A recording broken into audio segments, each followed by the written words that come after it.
Assalamu alaikum wa rahmatullahi wa barakatuh. Welcome to today's Friday Reflections on this, the 2nd of October 2020.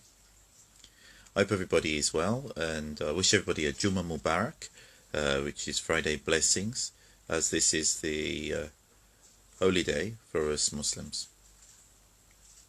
But I wish that to everybody, anybody who's watching. It's not just exclusive for Muslims. Blessings can be for everybody. Today, I've chosen to read a little passage from this book by Idries Shah, Learning How to Learn. And the little short chapter I'm going to read is something that I've been asked many times over the years by people who are looking for someone who is a teacher. I've been asked this by people who are Muslims, who are looking for a Sufi teacher. I've also been asked by people who are in other traditions, like Buddhists and Jews, who are looking for a spiritual teacher within their own traditions, and were asking for my insights into what they should be looking for. So I thought this is something it's something that needs discussing, and not just on this occasion, because even with a few pages of a book, you cannot really answer this question. But you can give some indication as to what people should be looking for. And I remember I did a previous sub-bit on this, because again, it is something that I have been asked many times over the years, and people have had bad experiences as well. People have been disappointed.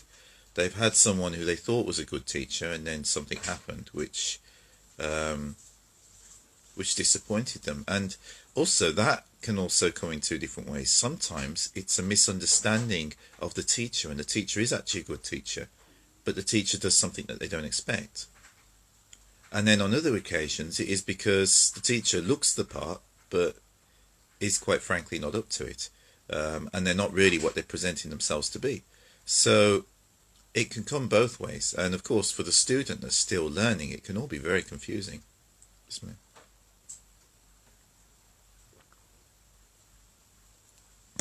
So, I mean, this is why I thought this is something which I should discuss, and I will probably discuss again on future occasions as well.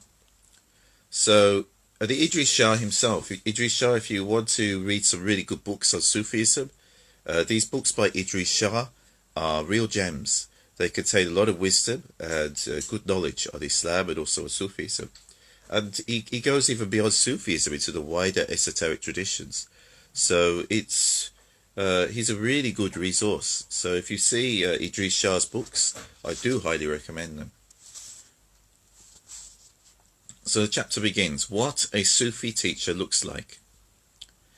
Question, how should a teacher appear to the students according to the Sufis? The brick and the house. So this is one answer. This question is like so many others which assume that they can be usefully answered in a few words. And it reminds me of a story about Mullah Nasruddin. Someone asked him what his house was like, basically. In reply, he brought this man a brick, saying, "It is a collection of these." What the fool may do without realizing it foolish, the wise man may have to do or say in order to show how unthinking the question is.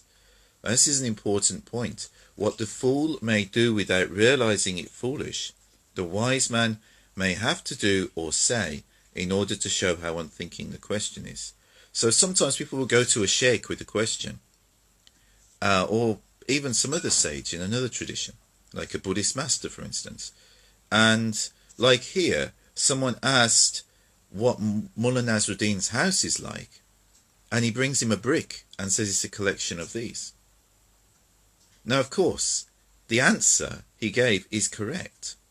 A house is a collection of bricks, or at least a lot of houses are, they're made with bricks. But a collection of bricks is not a house. So it's a foolish answer to the question, but it shows how it illustrates the point of the importance of wisdom. and the importance that sometimes an answer can be an answer, but it's not really an answer. So for instance, you'll get some people ask teachers today or scholars about a particular question, and they will give a hadith. Now, there may well be hundreds or thousands of hadith that refer to that particular issue or something that can be connected to that issue by way of it being a similar issue or similar circumstance, so you can derive some understanding or meaning from it. And these hadiths, they could actually contradict each other, because the Prophet Muhammad said different things to different people according to the situation and things that he understood about that situation at the time, and also based upon whether hadiths are actually accurately recorded or not accurately recorded, whether they are sahih or whether they're daif. So it's, it's not a simple answer. You can't just get like one hadith and say, okay, this is the explanation for your question. Some people expect that. Unfortunately, people have been trained these days to kind of expect answers like that.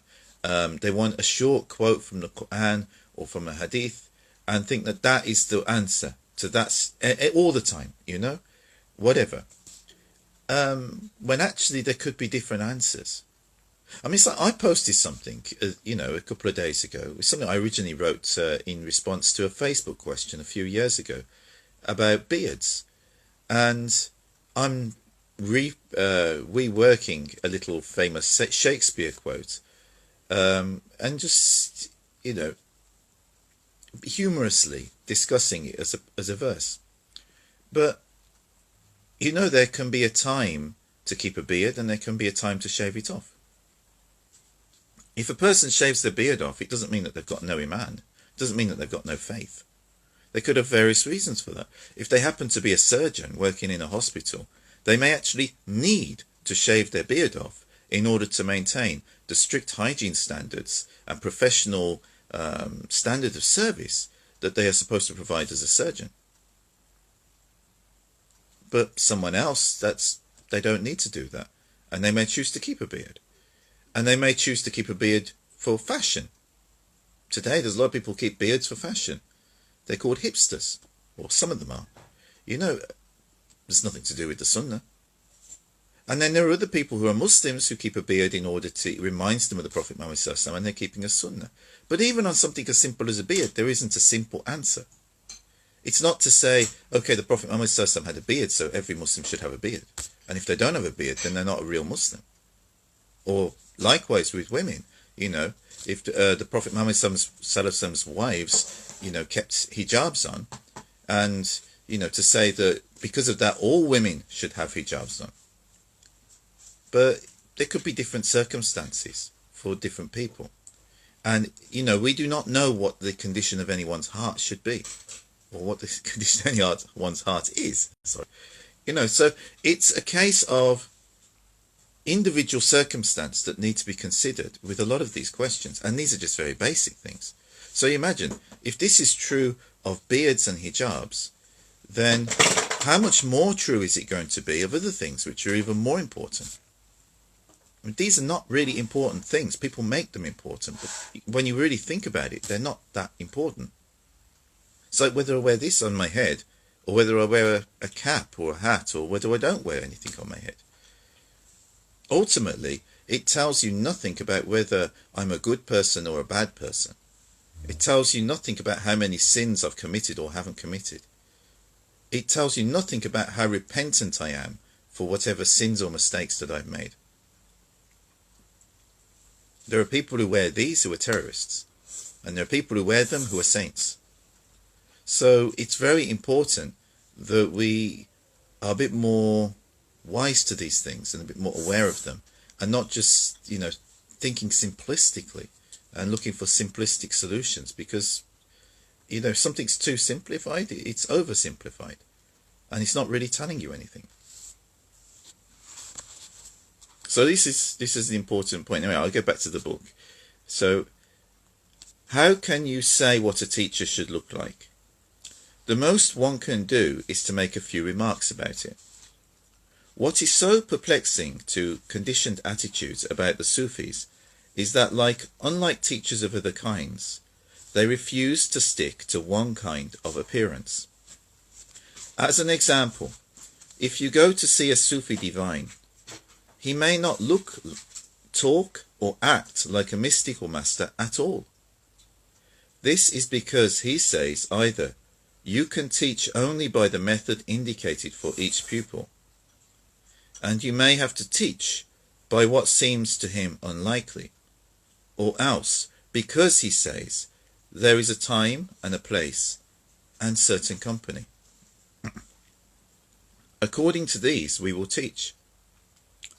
When it is a time to be serious, we will be serious. When it is a time to work through what looks like ordinary things, we have to do so. So important is this lesson that it can be said to go before all others, in the sense that failure to know this can prevent you from learning more, and can leave you attached to the externals of hypocrites. This includes, of course, unconscious hypocrites. If the Sufis are right in their claim that time affects behavior, and that personal appearance should change, and even temperament, then obviously all people who cultivate a reverend appearance, and all those who acquire it, mistaking this for spirituality, are wrong.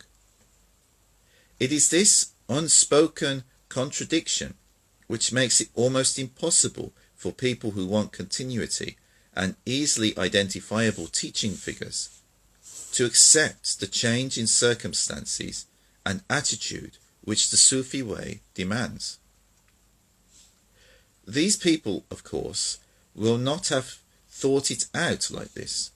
All they know is that a holy man must seem holy to me, or if he always behaves the same manner, or always exhorts me to the same things, I believe he may be right. See, people start off with these perceptions, which are their own perceptions. It's like the Zen story, where someone came to a Zen master who was a professor of a university, very highly educated man. And he joined the Zen master for tea. And he kept talking and talking and talking. And the Zen master was pouring the tea. And he just kept pouring the tea. And of course the cup's only so big. So afterwards it started pouring over the edge of the cup. And then the professor says, "What are you doing? It's going everywhere." And the Zen master said, "Before you can learn anything, you must first empty your cup." This professor had come to the Zen master with all his preconceptions, all of those things which he thought he knew, and maybe things he knew but were not related to what he come to the Zen master to learn. So what could he learn? He wasn't listening. He was just chatting over the master. Any teacher, whatever kind of teacher they are, whether they are a spiritual teacher or a teacher of some other subject, they need to be listened to, and the person needs to be receptive to what they are teaching in order to learn anything from them. So it is a two-way relationship between the student and the teacher.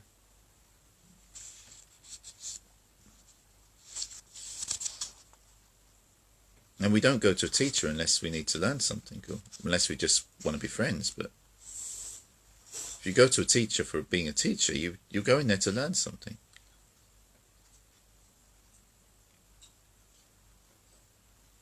So it's important to be aware of whatever preconceptions we have beforehand, and be aware that they're preconceptions. That doesn't mean all of them are necessarily wrong, but we have to be aware of them. The other problem is that the observer is confusing, as he is bound to confuse, without having understood, continuity and consistency with reliability or truth. Because butter always tastes the same, when it looks the same.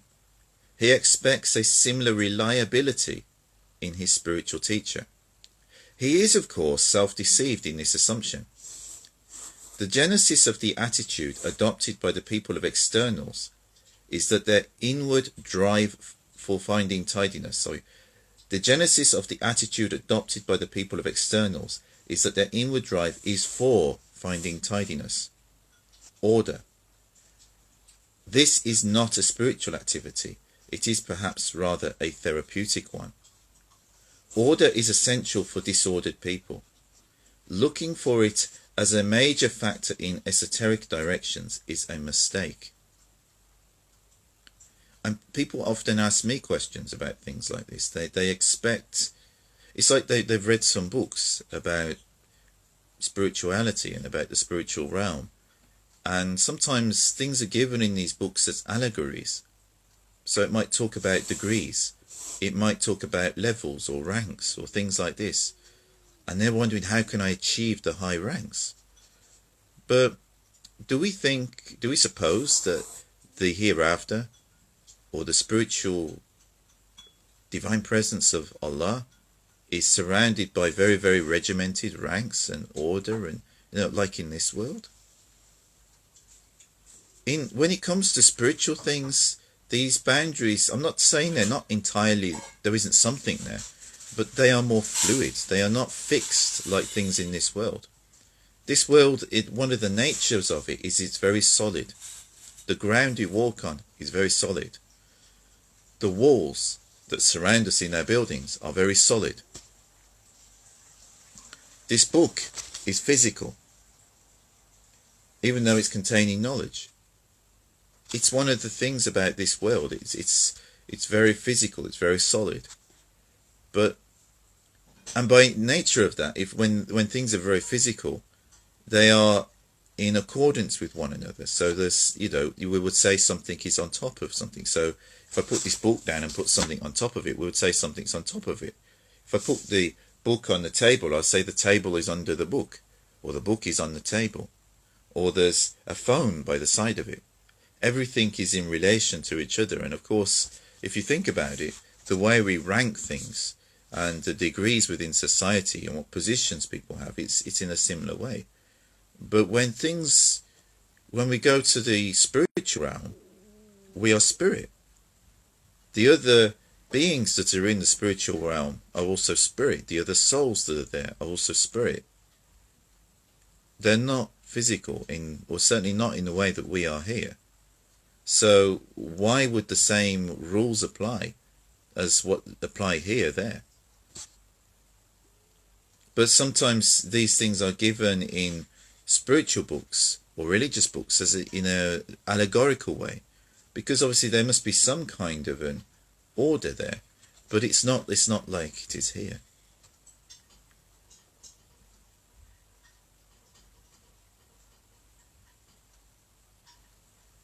In trying to make what for them is order out of what they imagine to be the disorder of Sufi tradition, they have to oversimplify. They ignore parts of the teachings and succeed in crafting only an imitation of Sufism. Because so many people desire order so strongly, you will find more imitations than reality. One cannot blame anyone for this, but pointing out facts can help. What a teacher should be. Ibn Arabi's dictum on this matter has not been bettered. Ibn Arabi said, "People think that a teacher should display miracles and manifest illumination. But the requirement in a teacher is that he should possess all that the disciple needs."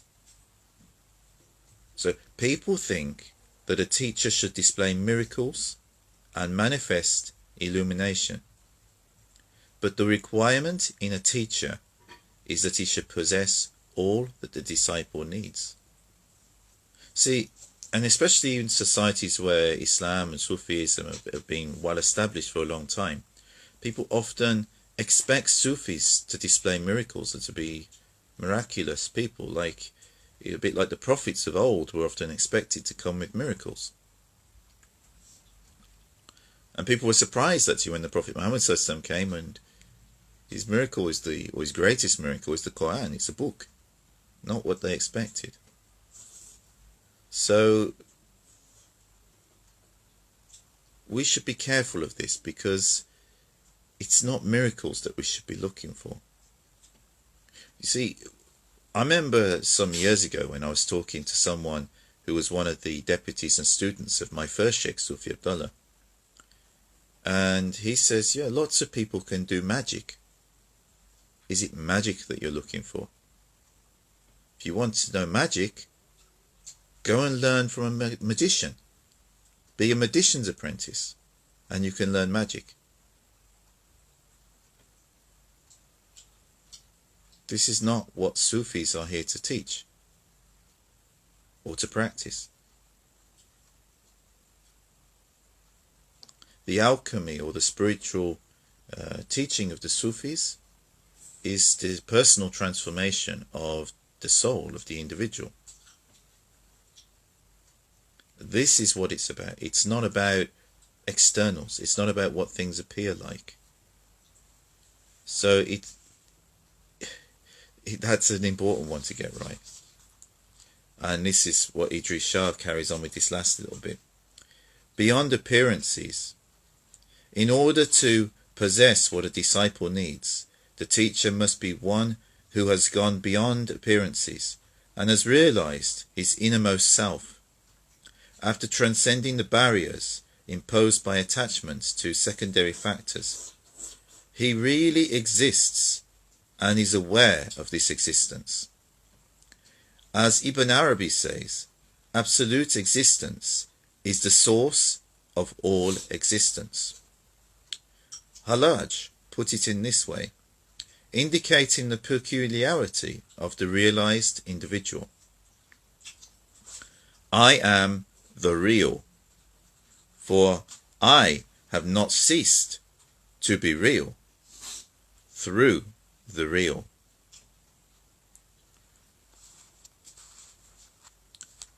I am the real, for I have not ceased to be real through the real. You see, it's being aware that we have a reality, but that this reality is from Allah. It's not a reality that we possess individually. It's a reality that Allah has given us. And it's being consciously aware of that, and consciously aware of the fact of how we are always connected with Allah. Sufi teachers who have reached stages where strange things happen in their vicinity, generally called miracles and wonders, due to actions other than any attempt to impress, have to try to compensate for this. Otherwise, people are attracted to them, or to the Sufis in general, because of a craving for wonders. The onion shop. One example of this is when the great woman, Sufi Rabia, had no vegetables in the house and mentioned it. Suddenly a string of onions fell from the sky, it seemed, and people cried out that this was proof of divine blessing. Conversions through miracles, Rabia realized, are only emotional happenings and have no essential spiritual reality. So she said in a famous phrase, "A miracle, you say? What, does my Lord therefore keep an onion shop?"